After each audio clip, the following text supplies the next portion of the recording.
अस्सलाम वालेकुम and welcome back to the Idea Lab. मैं हूं आपकी होस्ट आयमा सैयद, एक पीएचडी स्कॉलर, एक मार्केटिंग स्ट्रेटेजिस्ट और एक बिजनेस फाउंडर।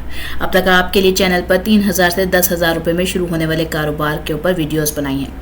आप देख सकते हैं कि वो कारोबार कैसे करते हैं, चीज़ें कैसे क्लाइंट्स को पहुँचाते हैं और महीने में अच्छा मुनाफा कैसे बनाते हैं। इन तमाम वीडियोज़ आइडियाज़ को जिनमें हमने तमाम मुकम्मल बिजनेस आइडियाज़ को आपके साथ शेयर किया है, उनको हमने एक प्ले लिस्ट में फ्री ऑफ कॉस्ट अवेलेबल कर दिया है चैनल पर आपके लिए, ताकि आप अपना हलाल कारोबार शुरू कर सकें।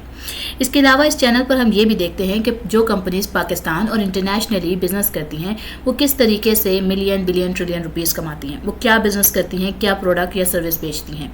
हम ये भी देखते हैं कि जो कंपनीज पाकिस्तान स्टॉक एक्सचेंज पर मौजूद हैं वो कैसे आपको पैसे अर्निंग करने का मौका देती हैं। अब तक आपके लिए इसके ऊपर बहुत सारे बेसिक कॉन्सेप्ट को हमने कवर किया है। आज इस वीडियो में आप लोगों के बहुत सारे सवालात के बाद में एक गाइडलाइन मौजूद लेकर आई हूँ जो खुद PSX ने मौजूद की है आपके लिए, ताकि आप सीख सकें कि स्टॉक मार्केट क्या है और PSX इसके बारे में आपको क्या इन्फॉर्मेशन देती है। सो आज की इस वीडियो के अंदर हम इस डॉक्यूमेंट को पढ़ेंगे जो है कि गाइडलाइंस फॉर शरिया compliant investing on Pakistan stock exchange. ये अगस्त 2022 को इशू किया गया था SECP की तरफ से, और इसके कुछ कंटेंट्स हैं जिसमें हमारे पास introduction to Pakistan stock exchange है, शरिया कॉम्प्लाइंट ट्रेडिंग ऑन PSX है, शरिया कॉम्प्लाइंट इंडेक्स हैं, शरिया कॉम्प्लाइंट शेयर्स और सुकुक, Islamic traded funds, Islamic real estate investment trust and miscellaneous. आपके लिए इन तमाम चीज़ों को आसान लफ्ज़ों में आपको समझाना आज मेरी जिम्मेदारी है।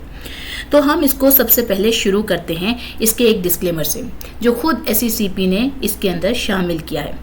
SECP ने ये गाइडलाइंस इशू करते वक्त बताया है कि ये 40B section securities and exchange commission of Pakistan act 1997 के अंडर इशू की जा रही हैं। ये गाइडलाइंस इसलिए हैं ताकि इन्वेस्टर जो हैं वो शरिया कॉम्प्लाइंट इन्वेस्टमेंट कर सकें पाकिस्तान स्टॉक एक्सचेंज से।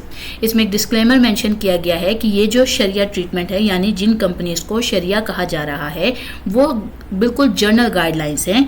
इसमें इन्वेस्टर अगर इन्वेस्टमेंट करना चाहता है किसी शरिया कंपनी के अंदर तो उसको चाहिए कि वो पहले किसी क्वालिफाइड शरिया एडवाइज़र और स्कॉलर से इसके मामले में मशवरा कर ले और फिर उस पर्सनलाइज शरिया एडवाइस के ऊपर अपनी इन्वेस्टमेंट को प्रोसीड करे। तो अब हम ये देख लेते हैं कि स्टॉक एक्सचेंज है क्या, और ये पूरा डॉक्यूमेंट जो है मेरी कोशिश होगी कि मैं आपको इसी को ट्रांसलेट करके बताऊं। अगर आपके कुछ सवालात हों, कुछ आपको चीज़ें मुश्किल लगें, तो वो आप कमेंट्स में मेंशन कर सकते हैं और फिर मैं आपको वो सारी चीज़ें एक्सप्लेन कर दूंगी। तो सबसे पहले ये देखते हैं कि स्टॉक एक्सचेंज क्या है। ये एक ऐसी मार्केट प्लेस है जहां सिक्योरिटीज़ खरीदी और बेची जाती हैं। ये कंपनीज को मौका देती हैं कि वो अपनी सिक्योरिटीज़ इन्वेस्टर्स को ऑफर करके कैपिटल रेज कर सकें और इन्वेस्टर्स को अपनी इन्वेस्टमेंट पर पॉजिटिव रिटर्न्स हासिल करने का चांस मिले। स्टॉक एक्सचेंज एक इलेक्ट्रॉनिक प्लेटफॉर्म प्रोवाइड करता है जहां सिक्योरिटीज़ की ट्रेडिंग होती है। ये मुख्तलिफ किस्म के इन्वेस्टमेंट प्रोडक्ट्स ऑफर करते हैं और इन्वेस्टर्स को रियल टाइम प्राइस इंफॉर्मेशन देते हैं ताकि वो इन्फॉर्म्ड डिसीजन ले सकें। स्टॉक एक्सचेंज एक और काम ये है कि वो फेयर डीलिंग और एफिशिएंट प्राइस डिस्कवरी को इंश्योर करता है उन सिक्योरिटीज़ के लिए जहां ट्रेड हो रही होती है। अक्सर स्टॉक एक्सचेंज या सिक्योरिटीज़ एक्सचेंज का लफ्ज़ एक दूसरे के लिए इस्तेमाल किया जाता है। इसको मैं आपके लिए शॉर्ट में अगर आसान कर दूं तो बात यह है कि उनका कहने का मकसद यह है कि स्टॉक एक्सचेंज एक ऐसी जगह है जहां पर किसी भी कंपनी के स्टॉक्स खरीदे और बेचे जाते हैं। एक कंपनी अपने कुछ हिस्से रखती है, वो हिस्से वो आपको ऑफर करती है ताकि आप खरीदें और आप उसको खरीद कर उस कंपनी के इन्वेस्टर बन जाते हैं। यानी आप उसको कुछ पैसे देते हैं जिन पैसों से वो कंपनी बिजनेस करती है और बिजनेस करने से उसको कुछ मुनाफा आता है जिससे वो आपका बेनिफिट होता है और आपको पैसे मिलते हैं, जिसमें से वो आपको डिविडेंड की सूरत में हो सकता है, राइट शेयर की सूरत में हो सकता है, बोनस शेयर की सूरत में हो सकता है। और जब कोई कंपनी लॉन्ग टर्म में अच्छा काम कर रही होती है तो और बहुत सारे लोग चाहते हैं कि वो उस कंपनी का हिस्सा बने, लेकिन शेयर्स क्योंकि लिमिटेड ही होते हैं तो आप जिसने ऑलरेडी उसके शुरू में ही शेयर्स खरीद लिए हैं वो किसी दूसरे शख्स को वो शेयर बेच देता है और उस पर भी मुनाफा हासिल कर लेता है। ऐसे मुनाफे को कैपिटल गेन कहते हैं। अगर इसमें मुनाफे की बजाय नुकसान हो तो उसे कैपिटल लॉस कह सकते हैं। और स्टॉक एक्सचेंज या सिक्योरिटीज एक्सचेंज जैसी टर्मिनोलॉजीज इंटरलिंक्ड है, यानी ये दोनों लफ्ज़ एक ही चीज़ के लिए इस्तेमाल किए जा रहे हैं। अब हम ये देखते हैं कि एक्सचेंज पर ट्रेड होने वाली मुख्तलिफ सिक्योरिटीज़ यानी स्टॉक्स क्या हैं। एक सिक्योरिटी असल में एक फाइनेंशियल एसेट होती है जो किसी कीमत को रिप्रेजेंट करती है। अक्सर ये स्टॉक, बॉन्ड, डेरिवेटिव, सुकुक या collective investment scheme, trust fund की यूनिट्स की शक्ल में होती हैं। जो सिक्योरिटीज़ कुरान और सुन्ना के असूलों के मुताबिक ट्रेड होती हैं उन्हें शरिया कॉम्प्लाइंट सिक्योरिटीज़ कहते हैं। ये हो गई कि कौन कौन सी सिक्योरिटीज़ मौजूद हैं। अब इसमें हम थोड़ा सा इनका ब्रीफ देखते हैं कि स्टॉक या शेयर क्या है। शेयर कंपनी में ओनरशिप का हिस्सा होता है। शेयर होल्डर को कंपनी का मुनाफा यानी प्रॉफिट से डिविडेंड मिलता है। कंपनी के शेयर की कीमत ऊपर नीचे होने के शेयर होल्डर की इन्वेस्टमेंट की वैल्यू भी चेंज होती है। वही बात जो मैंने अभी आपको एक्सप्लेन कर दी थी। फिर आ जाता है डेरिवेटिव। एक ऐसा कॉन्ट्रैक्ट होता है जिसका वैल्यू किसी अंडरलाइंग एसेट पर डिपेंड करता है। इससे ज़्यादातर हेडिंग यानी रिस्क कम करने या स्पेकुलेशन के लिए यूज़ किया जाता है। ऑप्शंस और फ्यूचर्स इसकी कॉमन एग्जांपल्स हैं। सुकुक सर्टिफिकेट्स होते हैं जो इक्वल वैल्यू के होते हैं और टेंजिबल एसेट्स यानी कि ये सर्विसेज में ऑनरशिप शेयर को रिप्रेजेंट करते हैं। इनको मोस्टली बॉन्ड्स के कंपैरिजन में भी यूज़ किया जाता है। वो बॉन्ड्स जो बैंक अनाउंस करते हैं, बॉन्ड्स भी क्योंकि जायज़ उसमें नहीं आते क्योंकि उस पर आपको एक्स्ट्रा पैसे मिल रहे होते हैं। तो लेकिन अगर आपने कोई बॉन्ड खरीदा है और आपने उसको उसी कीमत में बेचकर जिसमें आपने उसको ख़रीदा था आपने अपनी अमाउंट को लिक्विड किया है तो वो आप कर सकते हैं, लेकिन उस पर मज़ीद मुनाफा हासिल नहीं कर सकते। तो उसको उस फेज़ को जो मुनाफा हासिल न करने वाला है उसको हम सुकुक सर्टिफिकेट में कंसीडर कर सकते हैं। कलेक्टिव इन्वेस्टमेंट स्कीम या ट्रस्ट फंडेड यूनिट्स, ये फंड्स की ओनरशिप को रिप्रेजेंट करते हैं जैसे म्यूचुअल फंड्स या रियल एस्टेट ट्रस्ट फंड्स। अब बात करते हैं कि पाकिस्तान स्टॉक एक्सचेंज क्या है। तो पाकिस्तान स्टॉक एक्सचेंज एक ऐसी एक्सचेंज है जहाँ पर क्या काम होता है बेसिकली। इसे क्यों PSX क्या है? तो PSX basically Pakistan stock exchange है। और ये बना कब था? तो ये 2016 के अंदर जो है वो बना था। क्या इससे पहले स्टॉक्स नहीं खरीदो फरोख्त हो रहे थे? इससे पहले कराची स्टॉक एक्सचेंज 1947 में बनी थी, लाहौर स्टॉक एक्सचेंज 1970 में बनी थी और इस्लामाबाद स्टॉक एक्सचेंज 1989 में बनी थी। इन तीनों को मर्ज करके एक प्लेटफॉर्म बनाया गया। ये integration stock exchanges corporations demutualisation and integration act 2012 के जरिए गवर्नमेंट ऑफ पाकिस्तान ने किया था, यानी पाकिस्तान स्टॉक एक्सचेंज गवर्नमेंट ने बनाया है। पाकिस्तान स्टॉक एक्सचेंज पर मुख्तलिफ किस्म की इन्वेस्टमेंट प्रोडक्ट्स मिलती हैं जैसे इक्विटीज़, एक्सचेंज ट्रेडेड फंड्स जिन्हें हम सिंपली ETFs कहते हैं, फिक्स्ड इनकम और डेरिवेटिव्स। साथ ही PSX के साथ कुछ इंडेक्स मौजूद होते हैं जो मार्केट के परफॉर्मेंस बेंचमार्क्स का काम करते हैं। अब इसमें मार्केट से मुराद क्या है? जहाँ पर ये एक किस्म का बाजार है जहाँ पर मुख्तलिफ कंपनीज के स्टॉक्स खरीदे और बेचे जा रहे हैं, तो हम उसे मार्केट कह रहे होते हैं। और यहाँ पर जो इंडेक्स होते हैं वो मुख्तलिफ इंडेक्सेस बना दिए गए हैं जैसे कि KSI 100, KSI all, KMI all, KMI 30 और KMI ऑल, मेज़ान बैक इंडेक्स। इस तरह के मुख्तलिफ इंडेक्सेस मौजूद होते हैं जिनमें आप पर्टिकुलर स्टॉक्स उसके अंदर मौजूद होते हैं, पर्टिकुलर कंपनीज मौजूद होती हैं जिन कंपनीज को अगर लाइक फॉर एग्जांपल अगर आप किसी शरिया कॉम्प्लाइंट की तरफ मूव करना चाहते हैं और आपके स्टॉक्स ऐसे हैं जो KMI 30 में आते हैं, तो आप उस स्टॉक के अंदर जाकर पर्टिकुलरली जल्दी से अपने तमाम पोर्टफोलियो को देख पाएंगे कि ये स्टॉक्स मेरे मौजूद हैं और वो इस इंडेक्स में भी आते हैं, तो आप वहाँ से उसको मॉनिटर कर पाते हैं ईजिली।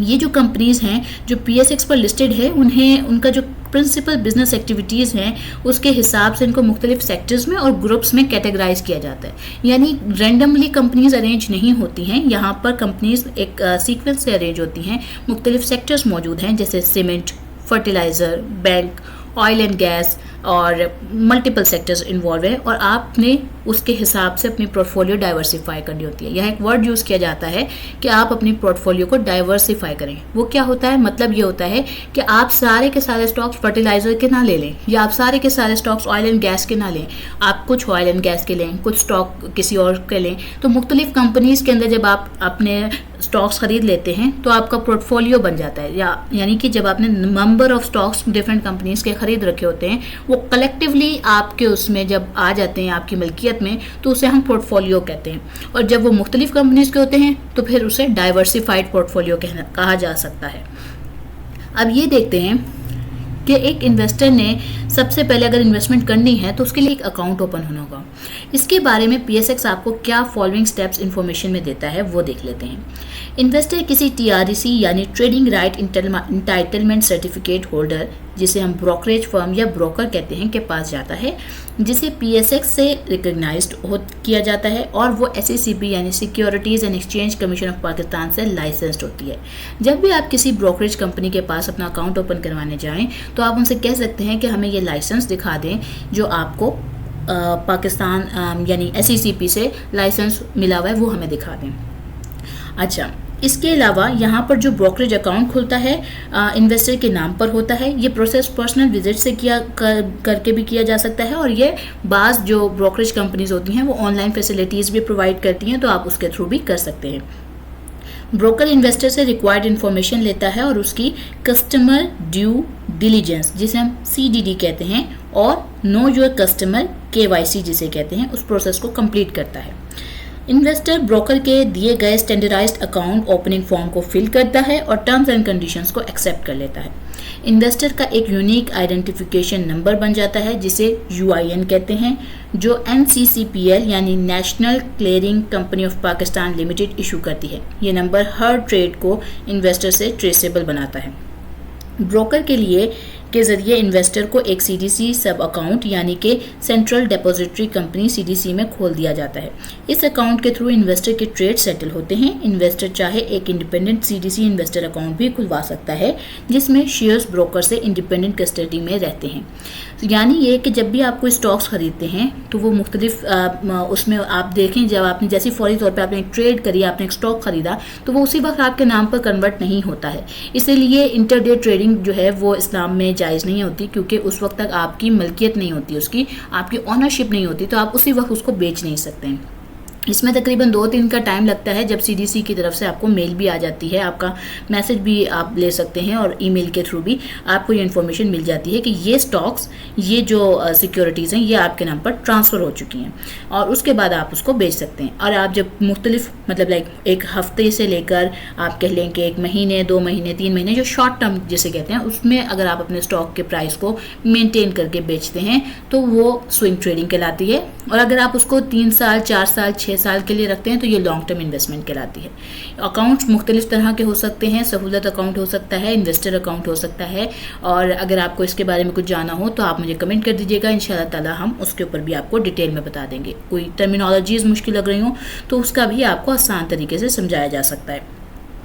इन्वेस्टर ब्रोकर के दिए गए CDC सेटअप रिपोर्ट को चेक करता है जो मेल में आती है, यानी आपको एक्टिवेशन का अकाउंट आ जाता है जहां से आप अपना अकाउंट एक्टिवेट कर लेते हैं। आपको एक पासवर्ड मिल जाता है आपका, कह लें कि जैसे एक नॉर्मली हमारे ईमेल के पासवर्ड्स होते हैं, यूज़र नेम होते हैं, इस तरीके से आप उसमें एंटर हो जाते हैं और अकाउंट एक्टिवेट हो जाता है। उसके बाद इन्वेस्टर का ट्रेडिंग शुरू कर सकता है, यानी वो फिर अपना डिपॉजिट डालकर अपनी ट्रेडिंग उस पर्टिकुलर इन्वेस्टर के थ्रू कर सकता है। पाकिस्तान स्टॉक एक्सचेंज पर ट्रेड्स कैसे एग्जीक्यूट होती हैं? तो पाकिस्तान स्टॉक एक्सचेंज पर ट्रेड्स ऐसे एग्जीक्यूट होती हैं कि इन्वेस्टर्स अपने ब्रोकर को बाय और सेल ऑर्डर के इंस्ट्रक्शंस देता है। ये 2 तरीके से हो सकता है। बाज़ औक़ात ये होता है, बाज़ ब्रोकरेज कंपनीज जैसे कि कुछ बैंक्स हैं, जो टॉप 5 में एक JS बैंक भी आ जाता है, वो आपको अलाउ करता है कि आप खुद अपने जो कह लें कि ट्रेड्स हैं उसके जो एक ज़िंदगी उसकी एक ऐप है उसके थ्रू आप इसको खुद ख़रीद और फ़रोख्त कर सकते हैं। उसमें आपके साथ कोई कह लें कि ब्रोकर बीच में नहीं मौजूद होता, वो आपको नहीं कहता कि आप ये ख़रीदें या ये बेचें, या आप उसके साथ आपको कन्वर्सेशन करने में आपको वक्त नहीं सर्व होता और आप जिस वक्त आपको लगता है आप पर्टिकुलरली ख़रीदना चाहते हैं आप ख़रीद सकते हैं। अगर आप वहाँ पर अपना सहूलत अकाउंट ओपन करवा सकते हैं ज़िंदगी ऐप के थ्रू।